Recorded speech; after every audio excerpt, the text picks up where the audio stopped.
รยากาศอยู่ท่าเรือจ้า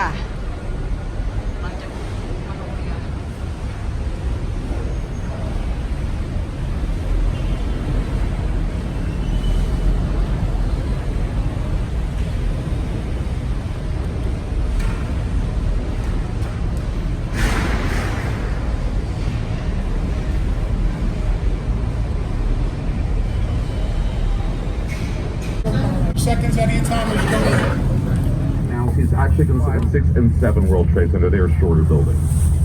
7 buildings are being built on the World Trade Center site, and there's a very specific reason for 7. Because we lost 7 buildings on 9/11. We didn't lose 2 buildings, we lost 7. There were originally 7 buildings on the World Trade Center campus. When those 2 towers fell, they fell on so many buildings around them. Buildings were so horribly damaged, they had to be torn down.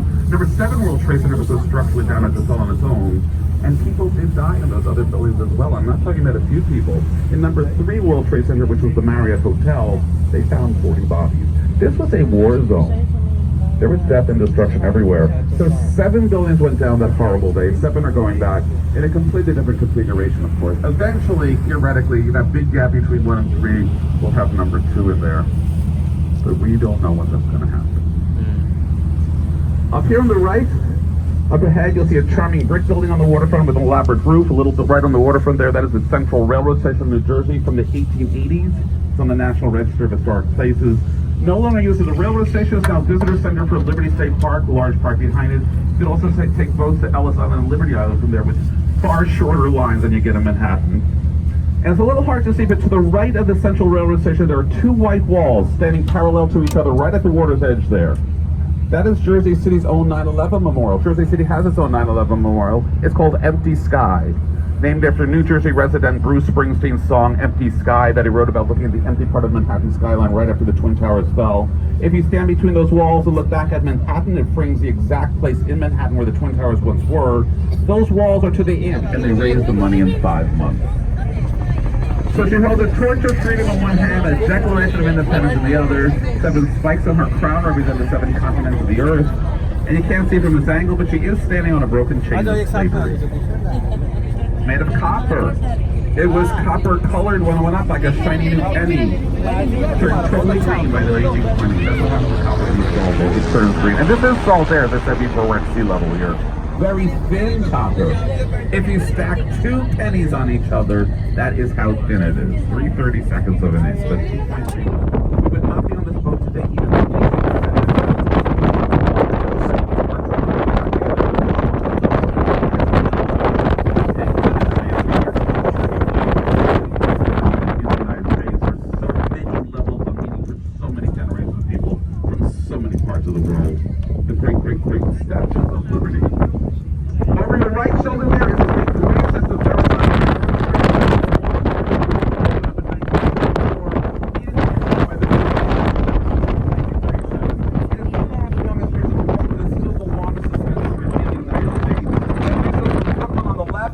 on the right, 2 of the 5 boroughs of New York City. That bridge is so long that for the first time in Britain, the military lived here. When the military moved out,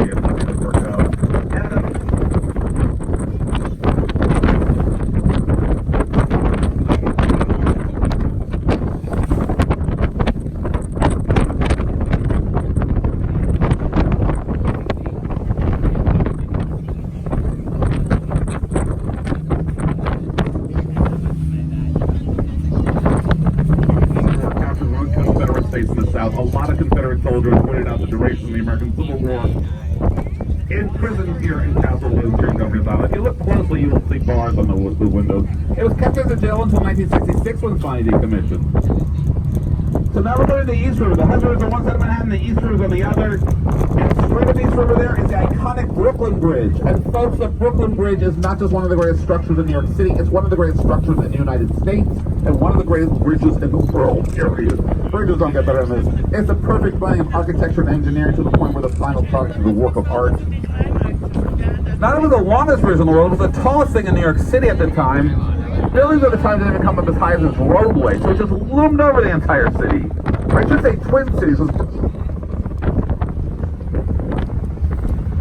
This is not going well at all. And this is my first of 6 trips. Yes. I know.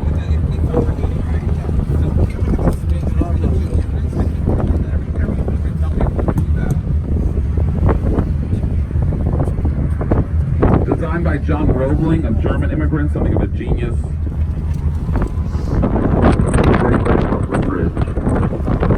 This was the tallest thing in New York City. Buildings at the time didn't come up as high as this roadway. Twin Cities, because Brooklyn was still its own independent city. Brooklyn did not join Greater New York City for another 15 years. The building of the Brooklyn Bridge was considered to be the first step into joining the two cities into one. So John Roebling designed the bridge, but very early on in the bridge's construction, he was sitting on the dock waiting for a ship to supply something in. The boat came in, crushed his foot between the dock and the boat. In the 19th century, there were no antibiotics. Tetanus set in. About 3 weeks, he was dead. His son, Washington Roebling, was our chief construction manager and engineer. Washington Roebling went down in a diving boat when they were building the caissons of the bridge. The caissons of the underwater foundations of the towers came up too fast. Got what they called at the time caissons disease. They didn't know what it was much. And the eerie thing is that during Hurricane 27, when the 8% of the water went down, it recreated for the first time since the 17th century the original shoreline. Everything that is on landfill up to Pearl Street went underwater. Everything beyond Pearl Street that had never been on landfill remained above water. None of this is natural. Mother Nature was calling all of this back. If we don't do something about the rising oceans, we are in literally deep trouble. And supposedly we are doing something. They just announced in October they're starting a project called the Big East. There were 100 docks in Manhattan back in the day. Literally 100 docks in Manhattan. Immigrant ships go to any one of those 100 docks. In order to be an immigrant, all you do is walk off the ship you're on and into the streets of New York City. There's nobody to register with. Passports have not been invented yet. You had no proof of ID. A few miles offshore, a medical ship would have pulled up next to your ship. Doctors would have gotten on and removed anybody with contagious diseases and put them into a quarantine camp on Staten Island where they either lived or died. Nobody was ever sent back. Everybody else was stayed here and walked off their ships. But waiting at the docks will be what they call the immigrant runners. These horrible men waiting for the immigrants. These immigrants have been on ships for weeks and weeks. What was wrong? They run up to the immigrants and say, come with me and your kids will live in a place for you to work. They would take the immigrants to the worst schools in New York City, and then they would keep the immigrants locked in as hostage. And from day one, the immigrants would have to come away to buy their own possessions back. It was completely illegal, but the police could not patrol 100 docks, and it happened an endless number of times. Finally, the authorities had enough. They said, listen, if all immigrant ships go to one dock a year, the police can keep an eye on the immigrant runners, and we can warn the immigrants coming up the ships to be wary of immigrant runners. And that is why and where the very first immigration center in this country was established. To protect the immigrants. So 1892, when Ellis Island opened up, priorities had started to change somewhat. It was an ASB. So they asked me that too. So where did the plane come down?